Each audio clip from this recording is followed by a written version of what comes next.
I think one of the best things you could do, and this is a tough thing to force, you gotta have thick skin. It's such a world of no.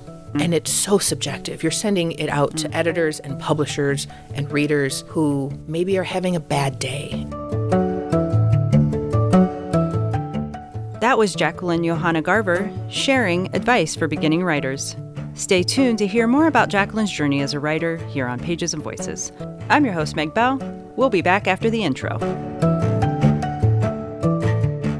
Welcome to Pages and Voices, the local author podcast, sponsored by the Allen County Public Library. This podcast is dedicated to featuring the works of talented authors within our community. This is Pages and Voices, and I'm Meg Bell. Today's author guest is Jaclyn Youhana Garver. Jaclyn is an author, poet, and journalist. Her first novel is scheduled to be published in fall 2024 by Lake Union Publishing. In her contemporary fiction, Jaclyn explores the nuances of grief, love, family, and friendship. Her story, The Butterfly Catcher, appeared in From Beyond Press's The World Belongs to Us, an anthology of horror stories about bugs in 2023. Her first poetry collection, the chapbook, The Men I Never, was published in 2023 from Chicago's Dancing Girl Press. She received an honorable mention in Writer's Digest 90th Annual Writing Competition in 2021 in non-rhyming poetry for the piece I Never Caught His Name, and 2 in its 2022 competition for I Let the Mosquito Bite Me When I Held You and A Secret Letter for Kay. She has been on the board of directors for the Midwest Writers Workshop since January 2023. Jaclyn worked for daily newspapers for 8 years and in community college marketing for 5. Her current and previous freelance clients include Cincinnati Magazine, Lifehacker.com, Harper College, Orange Coast College, Visit Fort Wayne, and Graphics Output. She's also the Communication and DEI Manager for the National Council for Marketing and Public Relations, the country's premier professional organization for community college marketers. Her duties include producing Can You Make It Pretty?, NCMPR's podcast, writing emails, blog posts, scripts, and more, managing the organization's 3 social media platforms, media relations, and helping plan NCMPR's national conference for 300-plus attendees. You are a very busy lady, Jaclyn. Welcome to the podcast. Thank you. We are going to begin with you sharing some of your poetry from The Men I Never. The floor is yours. Alrighty. This poem is in The Men I Never, and it is called Hades, King of the Underworld. Once a lunar cycle, when the sky is black and Vanta black, or perhaps whenever there's a rainbow. I loved your rainbow phone calls. They made you think of me. I like to imagine that maybe, just maybe, when I dream about a person, when I dream about you, this person dreams about me too, sometimes.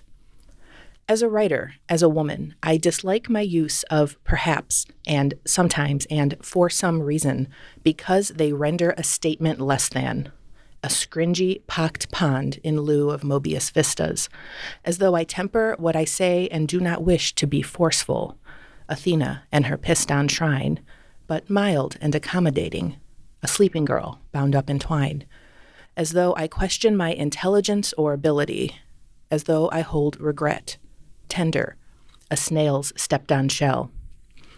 Tentative speech is a way to be, pretend to be, less pitiful about the fact that, for some reason, this boy, you were a boy when you loved me, keeps invading my grown-up dreams. We are fascinated by our dreams. We want to know what they mean, how they illustrate thoughts within the ravined subconscious. We wonder where dreams are birthed. A forest canopy? The exhale after orgasm? The weight of gravity or déjà vu? What touches a lit match to their kindling to ignite the kind of bonfire that can crackle in the conservatory for years, for decades? Like last night. Last night, you multiplied mitotically, science, and we spooned in a bunk bed while 2 more of you wrestled in the bed too. However, we are not fascinated by the dreams of others. It is a singularly selfish move to tell a friend of your dreams because she does not care. She is only being nice because she loves you, or perhaps she says a prayer and pardons you because we control our dreams the way we control West Coast wildfires, the trajectory of a liar or wild boar, the words, I just don't love you anymore. Anyway, then there was only one of you. One's plenty, don't you think? And the bed was huge, an indoor skating rink, and I pulled you to me, and I pulled off your shirt, and you were like ripped, like gross ripped. Your abs made streamlets in your skin, pulled tight over muscles shaped like freckled charcoal briquettes. And atop me, your body was hard, like plastic, like regret, but your mouth was soft, like memory, like home. And then you rolled off the bed, fell through the floor, and straight into hell. I was surprised at hell's cool breeze. You reached for me, sent pleas for me, and I happily, do not listen to the dream theorists, I do not secretly wish for this, happily allowed myself to be pulled down too. I do not secretly wish for this. I do not. I do. Thank you. Okay, we are going to talk about your poetry. We're going to move into that. But my first question is actually about the horror story that you wrote in The World Belongs to Us. So where did the inspiration for the butterfly catcher come from? That was sort of frightening. Are you familiar with Elizabeth Gilbert, the writer, by chance? She has a book out. She wrote Eat, Pray, Love. Yeah, no, it came from Elizabeth Gilbert's Big Magic, which is kind of this book for creative living. It's sort of a creative how-to craft, and it's also a supportive, you can do this, you should do this, creativity is awesome.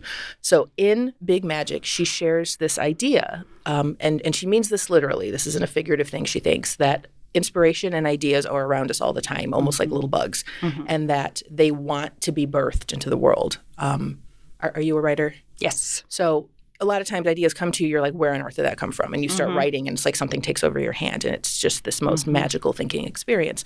So she takes it a step further and is like, it is a thing. An idea is a thing. And if you get it, it sits with you for a certain amount of time. And if you don't do something with it, it will leave you, and it will go find someone else to tell it. Oh, that's interesting. Which is such a cool concept. And I was thinking about that a ton. I was like, well, what if that got dark?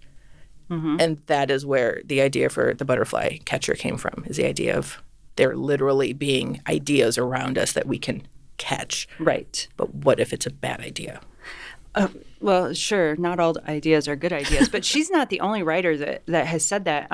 Tori Amos, I believe, she's the piano player that writes songs. She says the fairies come to her and bring her ideas. I believe it's her. Don't quote me on that. Do your own research. But I'm almost positive she's the one that said that. And there's another writer, a poet, that said it was like the ideas would sweep across the plane, and she had to catch them. Oh, I love that. So that's really fascinating. I didn't know that was in that book. I'll have to pick it up. It's such a common concept, and I think depending on your sensibility is how you view it, but it really does just feel like something else. It does. Helping you. It does. Sometimes I wake up. I've said this on another podcast previous to this one, that the ideas come to me in the middle of the night. Like I wake up from a dream, and I have garbled notes in my phone. Nice. And then the next day I have to make sense of the note. But usually I can. It's just, it's 2 a.m. and I have my glasses on and I'm just typing away. I love dream poems. They're some of my favorite to write because they're so quirky and weird and kind of powerful. Yeah. I know. I agree. So did your story change much from its first inception, like when you first wrote down your idea, or did it just all come out? This one came out. I kind of had this concept and it just, all out one sitting, bam. That's awesome. Which is, it changed. There were, I added a couple scenes, tweaked some verbiage, had a futz with the ending a bit. I really struggled with the ending. But it's one of the things I've written that was the most just poured out of me. Do you think you'll write more scary stories? Oh, yes. Oh, yes. I love it. And it's weird. Horror always comes out of me in short stories. I don't write any other short stories. And I've never written long-form horror, but for some reason, just the tight little couple thousand words fits well. Well, it's impactful. And in busy lives, it's easy to digest. Stephen King's great, but his books are huge, and I don't have all the time to devote to that. So how did you get included in the horror anthology? Yeah, so a friend of mine, another local author, Paula Ash, do you know Paula? Yes, I do. So Paula was one of the writers that Mike, the publisher, had contacted to kind of anchor the book. He had reached out to a handful of writers to say, will you do this? And then he opened it up. So she had tweeted about it. And I thought, oh, a bug anthology. I have something that might fit because I didn't write this for the book. I had this anyways. Oh. Which is strange, but it worked out really well. So I'm like, well, Gift from the universe. Yeah. So I'm like, I'm gonna see if they want the butterfly catcher. It's the book is very much bug gross out humor, not humor, bug gross out horror. Yes. And mine's a little more ethereal, we'll say. So I wasn't sure if what they would think, but I love the home that it found, and I think it fits in really well. Yeah, it's great. So how long had you had the story before this opportunity came along? Ooh, when did I write that? I don't know, 2 years, 3 years. Oh, okay. I guess. It's one of the first horror stories I've ever written. It's probably the third or fourth. Okay. Out of all the different kind of genres I write in, it's probably the one I read it the most. I don't write it the most. I don't know why. But yeah, maybe because I like poetry and long form. Those are like my favorite things to write. So maybe it's the fact that they keep coming out in short stories that I don't turn to them as much. Do you remember when you wrote your first horror story? 5 years ago, 7 years ago, probably. I don't even remember what it was. It was just something that I just kind of tried my hand at and didn't go back to, didn't do much with. I mean, this is really kind of the first like polished piece that I spent a lot of time on. When I liked it. I liked it a lot. I liked the concepts of it. It kind of dives into, I love demon stuff. I love supernatural stuff. That's just my favorite brand of horror. So. Okay. Yeah. So, do you ever frighten yourself? Oh, yes. And that's the best feeling, right? When you're writing something and you give yourself the heebie-jeebies or you make yourself cry. It's good. It is. It's the best. But yes, I have freaked myself out when you're like writing in a quiet house and then like, oh, what was that? It's the best. It's the absolute best. Oh my gosh. See, that's why I can't do a lot of scary stuff because if I get too scared, then my imagination starts to go wild. It's not good. Presumably, you watch and read other scary things. You said you like other horror authors. Oh, yes. Okay, so do you have favorites? Stephen King. Okay, he's my favorite writer in all of literature. Yeah. Have you ever been, oftentimes, especially him, they'll make his books into movies. Do you have a favorite that they've made into, have they gotten one really right, do you feel like? Yeah, The Mist. I think. I don't even know that one. I think The Mist is a phenomenal movie. So it's about this mysterious mist that descends on a town, and there are monsters in the mist. And it's about a group of people stuck in a grocery store and how they handle it. And the villain is this fundamentalist woman played by Marcia Gay Harden, Mrs. Carmody. And she's his most terrifying villain, hands down. And it's about mob mentality, and it's terrifying. And Marcia Gay Harden is so phenomenal in the role that the book is good. The movie's amazing. And it's one of those cases where they change the ending and they do it right. And I read that the writer of it actually ran the ending past King, and he was like, oh, yeah, that's amazing. Do it. Have at it. So that's nice because he was supportive of that. Yes. Because this is like your child sometimes, and you're like, oh, you want to mess with my child? What? Yeah. Well, and it's, it kind of goes to show, I mean, it's one of his shorter books. I don't know if it's considered a novella or not, but certain things that work in a long form thing doesn't work on the screen. Yeah. And I mean, you can change it just to change it. That's not helpful. But to change it to benefit the medium, which is what this did spectacularly. Okay. Yeah. All right. I might have to check it out. It's dark. It's intense. Maybe not. Maybe I'll just read about it online. Okay, so is that your favorite scary story, or that's just your favorite, that they put into a movie? That's probably my favorite King book that's been translated to a movie. My favorite scary story. I mean, my favorite book is It. So probably Stephen King's It. But yeah, I mean, I mean, when you say story, do you mean like big novel? Sure, yeah. Yeah, I'd say probably that one. I mean, growing up, I loved R.L. Stein and Christopher Pike. I loved Christopher Pike. Yeah, I didn't read R.L. Stein, but I read Christopher Pike. I liked Christopher Pike a little better, but I just...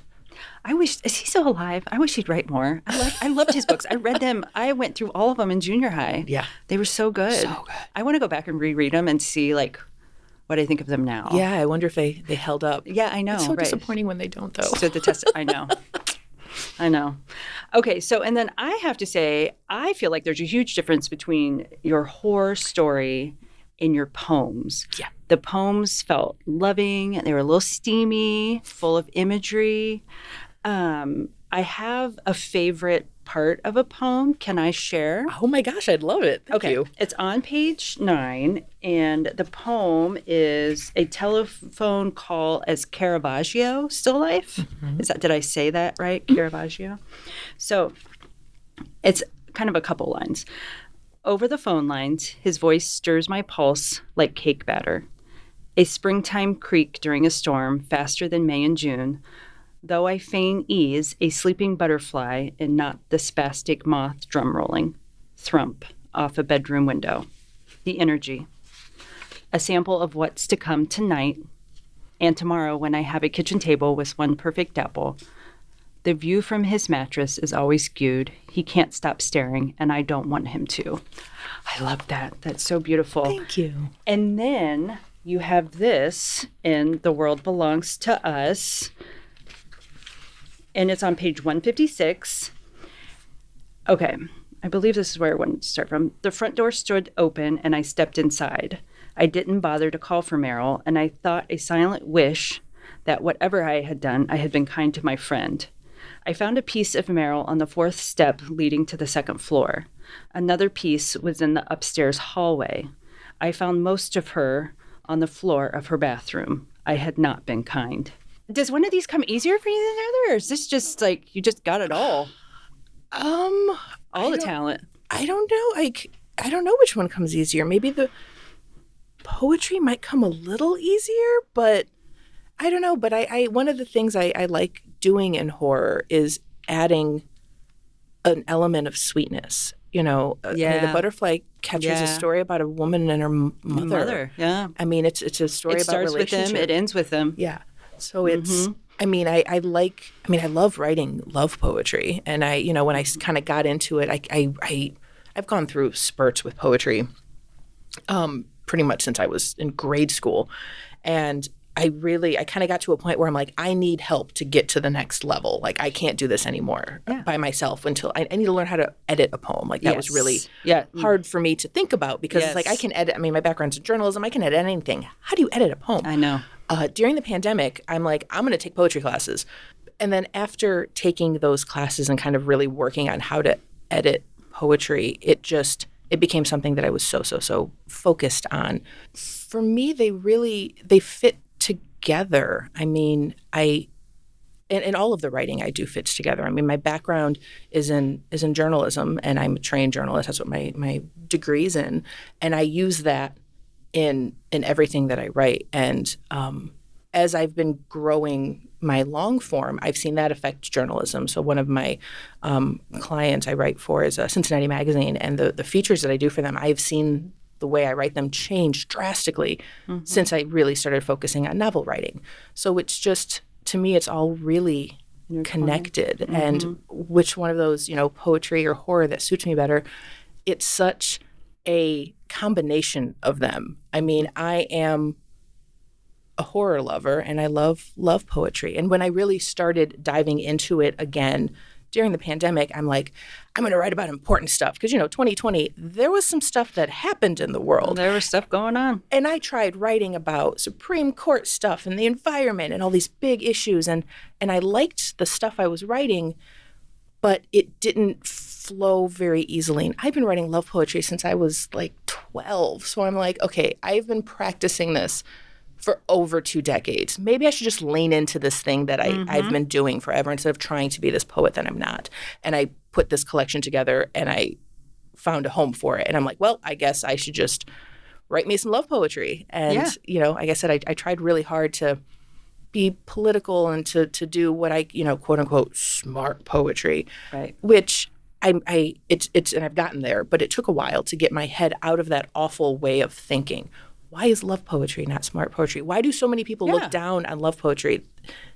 You read poetry to find a connection, to find someone who feels about a thing the way you do, to feel less alone, to get your thoughts straight on something. And what's bigger than a love poem in doing that? So I don't know. The past couple of years have just kind of been me thinking that intellectually and working to feel that in my gut as well. Sure. I just always think the words put together in the right way are so powerful. And there's some really powerful poetry out there. So I get it. It's beautiful. You did a great job. Thank you. So you started writing poetry when you were young, you said. So you think you were like 12 when you wrote your first poem? I mean, I think I was in 6th grade. That's impressive. I fell in love for the first time when I was 12, and it came out on the page. And really, really. I mean, you get a poem by a 12-year-old, it's all mortifying. So page 24 of The Midnight Never is titled "A Secret Letter to Kay." Sure.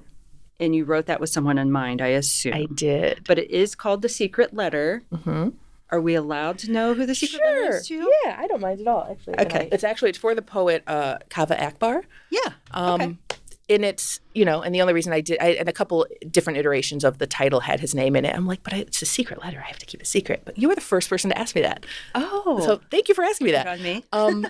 Yeah, I get the poem a day email, and his poem, My Father's Accent, was in it a couple of years ago. And that was the first Kaveh Akbar poem that I had read, and it blew my mind for a number of reasons, including the fact, so I was not familiar with the poet before then, but as I was reading My Father's Accent, there's a part in it that I'm like, this man's dad is from Iran, because my father's from Iran, and the way he described his dad's accent, I related to so much. Is it weird if I read it? Can I read just a little bit of that part? So this is just the first 3 stanzas of My Father's Accent. A boy, prettier than me, who loved me because my vocabulary and because my orange pills, once asked me to translate my father's English.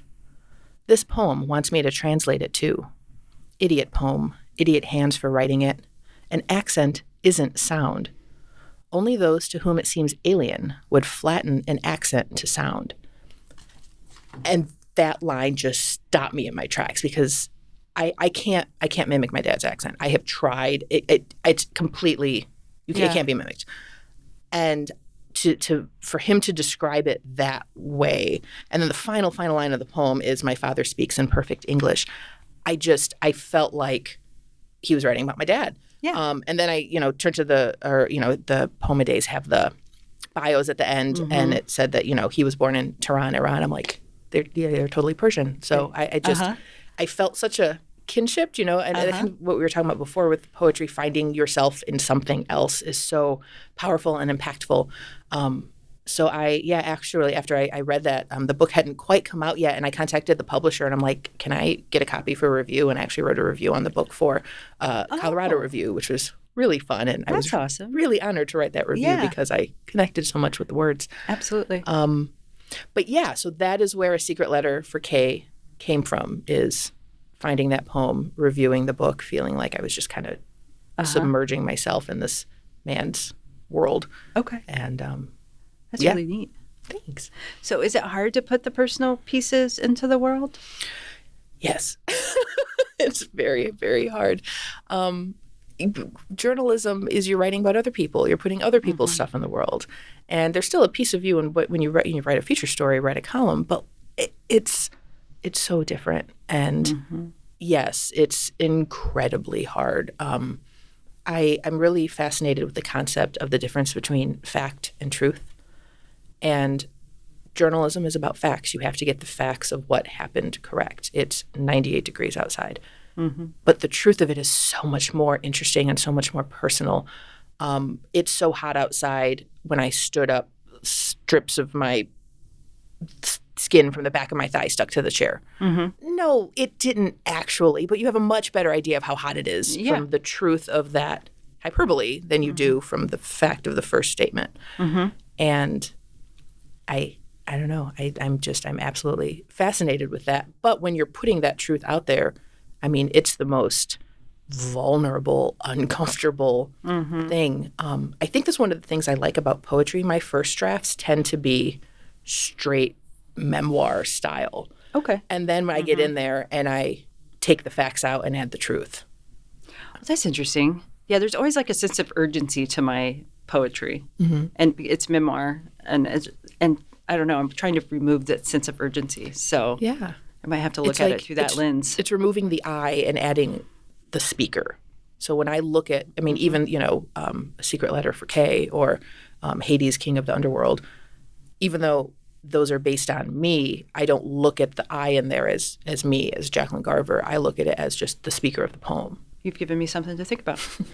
Do you have any advice on moving past those difficult feelings, like if it's holding somebody up from putting their work out there? I do, but I don't know how helpful it is. I mean, if you want to put it out there, you got to do it anyways. Do it scared. You're not going to stop being scared. That's true. You just, if that's what's important to you, you just, do it scared. Do people ever write under a different name? Just kind of like hide?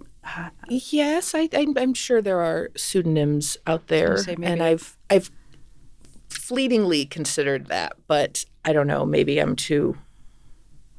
It's all my work, and I like that it's varied. I like that I have, murder and first love all under the same umbrella. I want that all to be related to me because they've informed each other. Yeah. Well, and you're proud of it. So and I'm proud of it. Yeah, I know. I get it. So what's the most valuable piece of advice you've been given about writing? So I think about this all the time. This was a piece of advice I got in college from one of my journalism professors, and he was also the advisor for the student newspaper that I worked on while I was there. Carl Shearhorn taught us to let the other person have the last say. When you write in journalism, people want to call you up and call you an idiot. And they want to tell you that they hate what you've done and that you're a ding-dong, and they want to tell you all sorts of horrible things. They don't actually care what you think. They just want to get their grievances out. So let them. Yeah. Let them. Okay. Let them have the last say. It doesn't, in the scheme of things, you're already on to 3 stories later. I've thought about this. I think, so I'm 40 now. I got my first email saying, "What are you doing?" when I was in college. I think twice I have contacted a person, and because when they called and screamed at me, they got something incorrect, and I was like, I just want you to know that this happened because of there was a misunderstanding. But when I remember I worked at the newspaper here in town for 5 years, and I did a story on open and affirming churches. And when I came to work the next day, I had a slew of voicemails from people who didn't like that. And my favorite one was the polite bigot who told me, "You should probably move to Chicago." And, you gotta laugh about it. I mean, I could have called her up and screamed at her, and I'm sure a different person might have. What good would it have done? Yeah, absolutely. Let her have the last word. Let her have the last word. Yep. I like it. I'm going to write that one down. So do you have any helpful advice for those trying to get their poetry out there, or, their writing, I guess, getting it published? Yeah. My journalism background has informed me and helped me in so many ways. I think one of the best things you could do, and this is a tough thing to force, you got to have thick skin. It's such a world of no. And it's so subjective. You're sending it out to editors and publishers and readers who maybe are having a bad day, and you sent them a love poem and they're like, "F that, I do not, absolutely I just got my heart broken. I just got my heart broken. I don't want to hear this." Yeah. Or, your voice doesn't resonate with them, or they just don't like it. And you can't quite put your finger on all the time why you dislike something. I mean, there's, cases where, I could say, do your homework, read craft books, take classes. But I think, I feel like that's something you should be doing anyways. But something that's, I think, really surprising to people is again, how, I don't want to say how negative the industry can be, because I have found so much positivity there. I found so much support. There's nothing like sending your manuscript out looking for an agent, and when the first agent gets back to you and says, "No, but I loved it." And you get those. And when you start getting those, you're onto something. Yeah. Here's the thing that didn't quite connect with me, but you're on the right track. Those personal rejections, like I got those and they made me feel so good. Mm-hmm. And, I feel like I'm lucky in that sense, and that I do have a thick skin and my glasses tend to skew rosy. So when I get those like happy rejections, I'm focused on the happy and not the rejection. Yeah, absolutely. I've gotten a few of those. So, but I live on them. I like have it on my wall. Like, okay, Yes. keep going. Yes, absolutely. Keep going. So, what is the best money you ever spent in regards to your writing? Yeah, so I had during the pandemic, I decided I was going to go take poetry classes, just these one-off poetry classes. And the first one I took was through Writer's Digest University with a poet named Christina Marie Darling, and she was amazing. And after the class, I contacted her, and I'm like, where are you teaching next? I want to take more classes with you. And so she is also the editor-in-chief at Tupelo Press, and they put on a poetry manuscript intensive workshop. Mm-hmm. She goes, this is the next thing I'm doing. You should sign up for it. It's called, I don't know if it's called this anymore. When I took it, it was called Perfecting the Book. And it's specifically about manuscripts. And I'm like, I just have decided I'm going to really get back into this. I mean, I've got a slew of poems, but I don't have a manuscript. But you're awesome, and I will take anything you teach, so let's do it. Right. So I signed up for it, probably a little unprepared, but, I don't know. Like I said, do it scared. Yeah, right. Do it anyway. And it was incredible. And that class through Tupelo Press was hands down the best money I've ever spent on writing, because it took it so seriously. It was so helpful. And I had been pitching novels to agents for a couple of years by then, and I feel like it almost gave me an in. Mm-hmm. Not that the two worlds are connected, but it made me look at my writing more seriously than I had been. Sure. And taking it more seriously. And what was that gal's name that you mentioned? Christina Marie Darling. Christina Marie Darling. Yes. Okay. She is prolific and brilliant and a phenomenal teacher. There are certain teachers that you come across and you're like, I will take anything you teach. Yes. If she was like, I'm going to teach accounting, I'll be like, all right, let's go take some accounting classes with Christina. I like it. Okay, so what is your writing process like? That was a really interesting question. I don't think I have one. Okay. I tried to figure out what that could have been, but it comes out in spurts, mm-hmm. And those are always easier to do than when you're forcing yourself to the page. But and once again, you write for a newspaper, you got to just get it done whenever it needs to be done. So, I don't have, I know a lot of writers have a lot of ritual and a lot of ceremony. You got to light the candle, you got to use a certain coffee mug. Mm-hmm. And I love that. There's such a romance to that. Uh-huh. I don't have that. I'm usually just in PJ pants, cross-legged on my couch. Yeah. But I've written in a newsroom, which are loud and obnoxious, and I'm very comfortable writing in loud and obnoxious places. Mm-hmm. I'm like that. I have to be, something has to come to me. Sitting down and just making myself write, I just end up writing, oh, that tree outside's pretty. I don't know. It has to come to me. So I'm the exact same way. Yeah, I wish I had a process, but yeah, I just do it. I don't either. Well, my next question was, is any part of the process particularly difficult for you? So, I guess that's about any part of the writing process. Yeah. And it's that the answer to this has changed. When I've kind of first decided that I wanted to try my hand at long form, those first drafts were hell. They were so hard because you were creating something from nothing, and that was so tough for me. It's time-consuming. It's just, it's staring at a blank page and being a magician, mm-hmm. and that just intimidated me so much. And so I'm a learner. If I have what to do, figure out how to do something, I take classes, I read craft books. That is who I am, and I love that process. Sure. And I kind of went into it just elbows deep into learning the craft of it. You can read. I've been an avid reader since I became literate. Right. But it's one thing to read as a reader, and it's another thing to read as a writer. And so I realized that the way I was reading changed, and the way I was taking in stories was changing.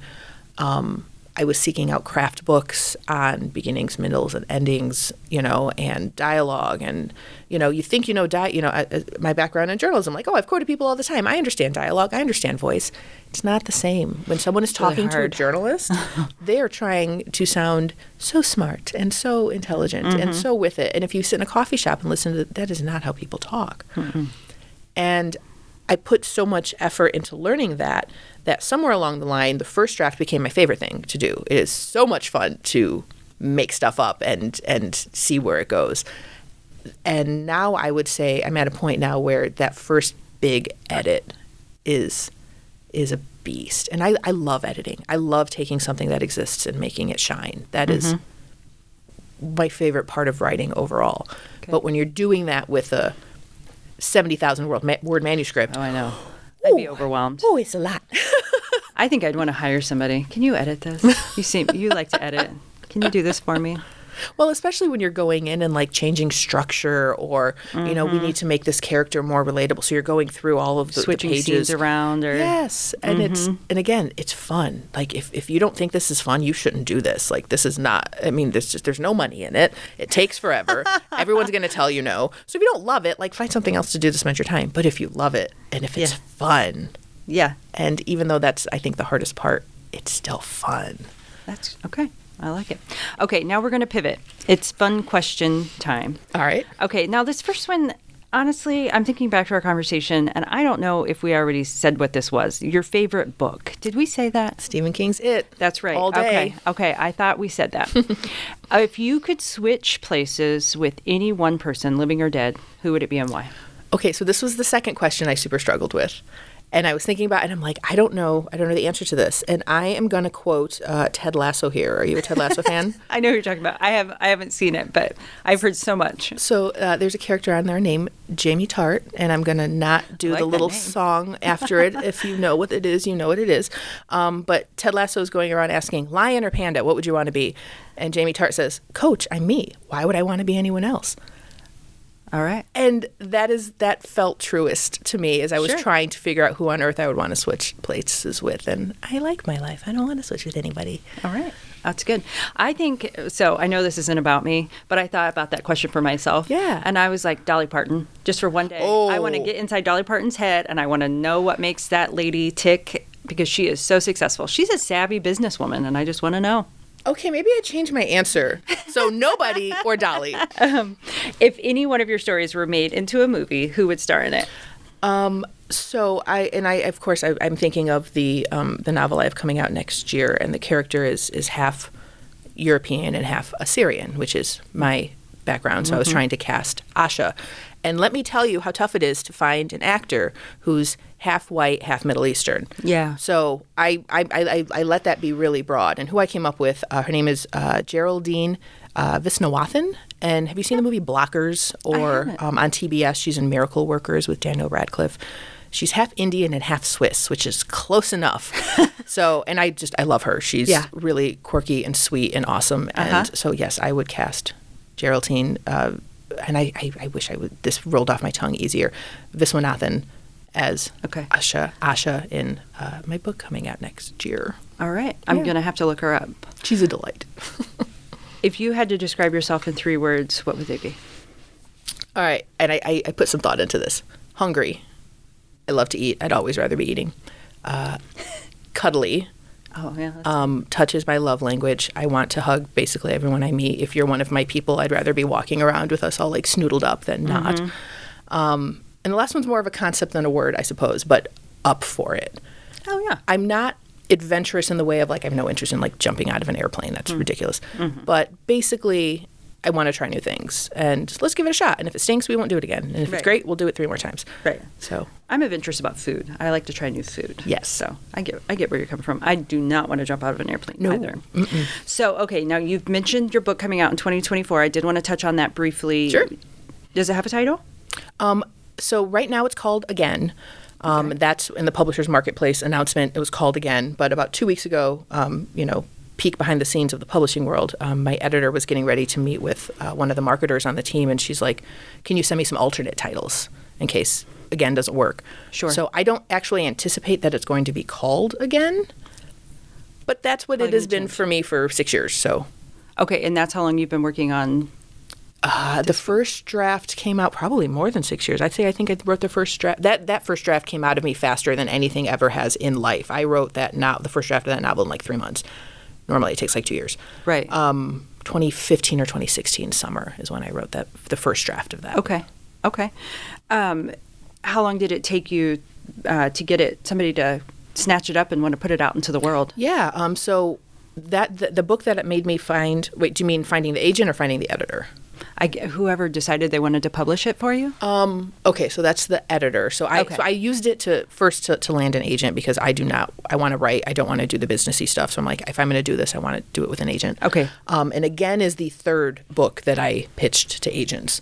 And I met, my agent's name is Savannah Brooks. I met her through Midwest Writers Workshop's Agent Fest in 2022.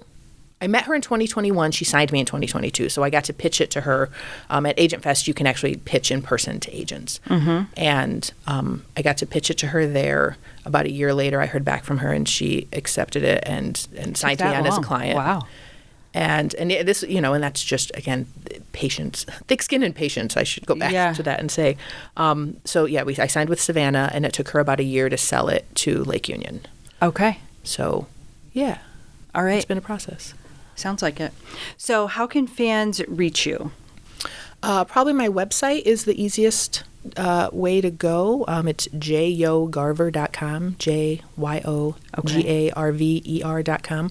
I'm also under that same name, J.O. Garver, on Instagram and on Twitter. So either of those spots will work as well. Okay, and they'll be able to find out about your new book on those spots? Yes. Okay. I don't really have news about it beyond it's coming out in next fall, but as I get news, I will be promoting the heck out of it because hooray! Yeah, it's very exciting. Congratulations. Thank you. Yeah. Thank you, Jaclyn, for joining us on Pages and Voices. It's been a real pleasure to have you here. Yeah, thanks for having me, Meg. It was fun. And thank you to those who listened in. Stay tuned for more authors on Pages and Voices. I'm your host, Meg Bell. Until next time.